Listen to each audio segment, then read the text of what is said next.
welcome to Linda's Corner. And here I am with Catherine at CPI Interiors. And today we're going to talk about floor tile.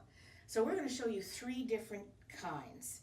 And Catherine's going to explain that, and it'll give you an idea of what you can possibly use for different rooms.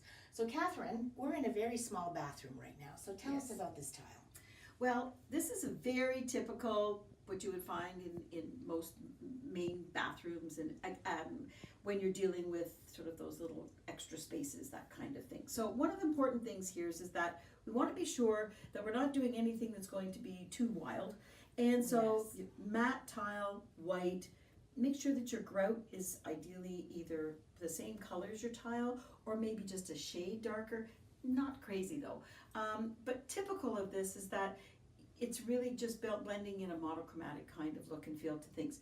You could use this in the 12 by 12 as this one is, or you could go into the 12 by 24 size, would work quite nicely in a space like this as well. And using this tile, would you cut it and make a board as well along the baseboard along the wall, or that depends.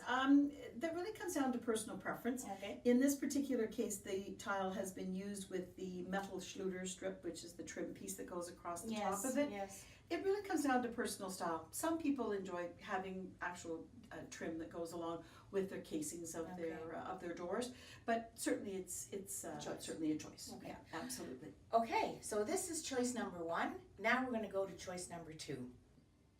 So now here we are at tile number 2. Very different shape, different colors, and I'd like you to explain this, please. Absolutely.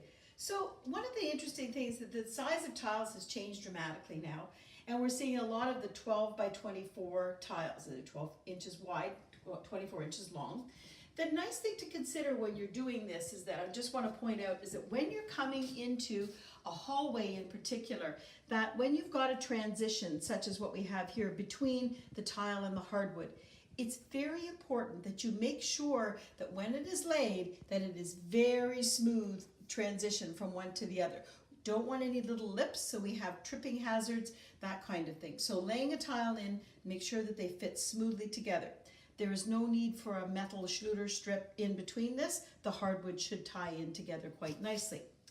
As we come along, the nice thing about the length of this tile is that, as you can see, is it extends the length of the hallway. Yes. So we shouldn't be doing it horizontally. No, it should that's be right. vertical. Because what happens is, same idea that you have with hardwoods, you get that ladder kind of feel. Yes. So important thing to consider is that when you are doing this is that you're coming in, running the length as best as you possibly can, and giving a really nice, even kind of look to it as it comes along. The really nice thing that this particular tile has to offer is that you'll notice that the color transition from the hardwood into the tile is picked up into the color, into the color of the little bits of the striae and the color lines that are in the tile itself.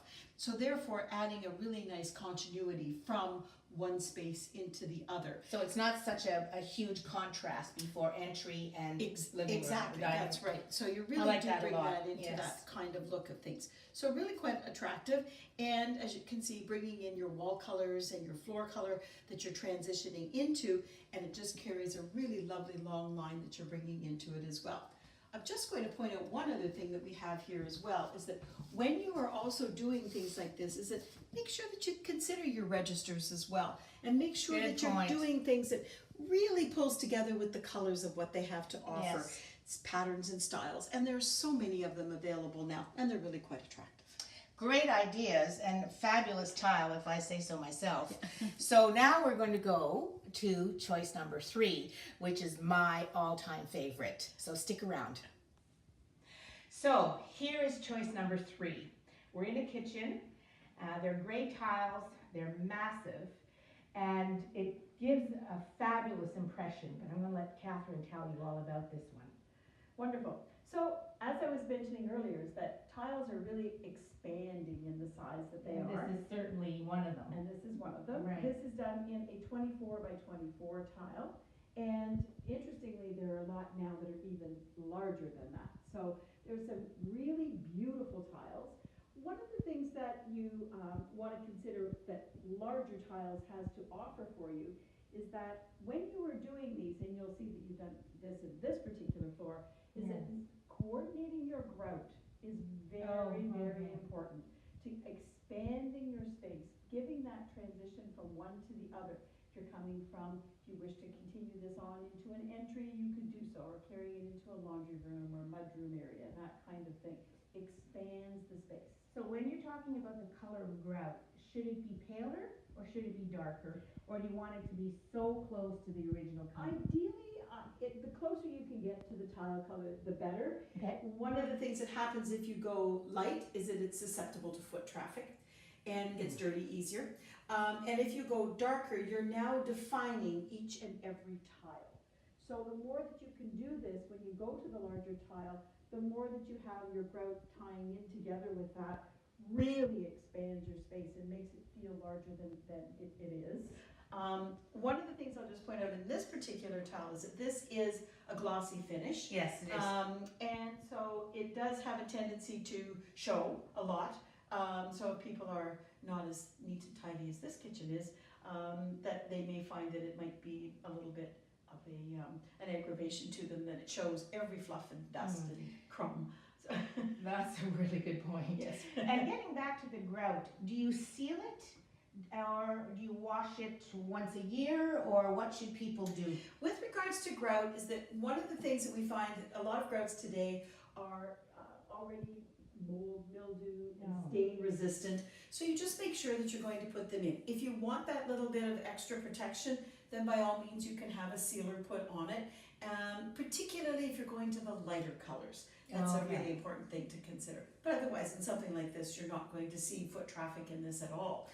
And would you take the size of a tile and put it in a small room, or does it need the space? You want to be careful about putting really big tiles unless you want it to end up looking like you just had, we had one or two tiles and we put them in this space. Right. So you want to be sure, as we started out in the bathroom downstairs when we were looking at that, if you were to put these large tiles Yes. into that space, It wouldn't look very good. Right. It would look like we just got them started and we had to stop. We had leftovers. Yes, exactly.